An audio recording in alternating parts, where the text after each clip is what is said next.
മലയാള cinema പ്രേക്ഷകർ ആവേശത്തോടെ ചർച്ച ചെയ്യുന്ന വിഷയമായി മാറിയിരിക്കുകയാണ് വാഴ 3.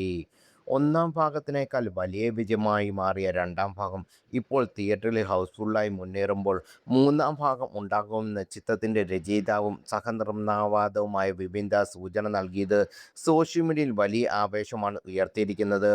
വാഴ 3 പ്രഖ്യാപനത്തിന് ശേഷം ചിത്രത്തിൻ്റെ കഥാപാത്രങ്ങൾ ആരായിരിക്കും എന്ന ചർച്ചകൾ ആരാധകരിൽ നിറഞ്ഞിരുന്നു. രണ്ടാം ഭാഗത്ത് സോഷ്യൽ മീഡിയയിലുള്ള വൈറലായ ഹാഷറും ടീമും ശ്രദ്ധ നേടിയോടെ മൂന്നാം ഭാഗത്തിലും വൈറൽ താരം എത്തുമെന്ന പ്രതീക്ഷയിലാണ് ആരാധകർ വന്നത്. അതേസമയം വലിയൊരു വിഭാഗം ആരാധകർ മുന്നോട്ട് വെക്കുന്ന പ്രധാന താരങ്ങൾ ഹനാൻഷ ആൻഡ് ടീം എന്നാണ്. മലബാർ മേഖലയിൽ വലിയ ഫാൻ ബേസുള്ള ഹനാൻഷ ടീമിൽ വാഴ 3 ഉൾപ്പെടുത്തിയാൽ ചിത്രം ബോക്സ് ഓഫീസിൽ വമ്പൻ കളക്ഷൻ നേടുമെന്ന് ആരാധകർ വിശ്വസിക്കുന്നു. ചിലർ ഇതിൽ വാഴ 3 എന്നതിലുപരി ബായ 3 എന്ന പേരിൽ പോലും വിളിക്കാമെന്ന് ആവേശത്തോടെ കുറിക്കുന്നു.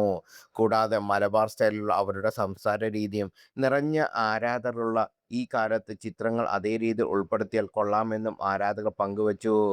ഇതോടൊപ്പം മൂന്നാം ഭാഗം പെൺകുട്ടികളുടെ ജീവിതത്തെ ആസ്പദമാക്കിയുള്ള വിലയിരുത്തലുകളുണ്ട്.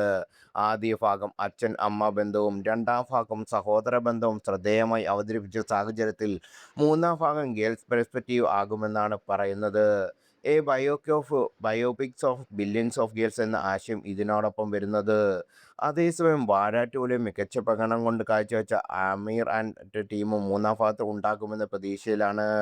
ഇതിനു പുറമെ കരിക്ക് ടീമും കൂടി എത്തുന്ന ഒരു കോംബോ ഉണ്ടെങ്കിൽ അത് മലയാള സിനിമയിൽ ഏറ്റവും വലിയ ഹൈപ്പ് ഉയർത്തുന്ന വിലയിരുത്തലുകളും ഉയരുന്നുണ്ട്. മമ്മൂട്ടി മോഹൻലാൽ ചിത്രങ്ങൾക്ക് ലഭിക്കുന്ന ആവേശം തന്നെ ഈ ചിത്രങ്ങൾക്കും ലഭിക്കുമെന്ന് ആരാധകർ പറയുന്നു.